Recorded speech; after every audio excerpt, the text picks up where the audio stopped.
చరణ్ గారు చాలా సిన్సియర్ అయిన ఒక యాక్టర్. స్టార్ లోపల ఒక మంచి యాక్టర్ ఉన్నారు. ఆయన స్టార్ కదా, పెద్ద స్టార్, ఆయనకి global star, mega power star నుంచి గ్లోబల్ స్టార్ నుంచి ఆస్కార్ స్టేజ్ దాకా ఎంత డిజర్వింగ్ పర్సన్ ఆయన. చిరంజీవి గారు కొడుకు అని ఒక ప్లేస్ దొరికినా కానీ ఆయన సిన్సియర్ గా ఉండలేకపోతే ఈ పొజిషన్ రాదు. ఆయన డాన్స్ కానీ సార్ ఒకటి చెప్తాను సార్, ఆయన పెర్ఫార్మెన్స్ గురించి చెప్తాను.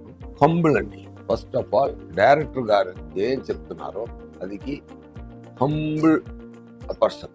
ఆయన ఏం సిన్సియర్ గా వింటూ అది ఏం చేయాలి అని అనుకుని చాలా ఫెంటాస్టిక్ గా పర్ఫార్మ్ చేశారు. అదే కలెక్టర్ మీటర్ అంటే ఇక్కడ అడావడిగా చేయకుండా అది కంపోస్ట్ పర్ఫార్మెన్స్ పర్ఫెక్ట్ గా ఇచ్చారు.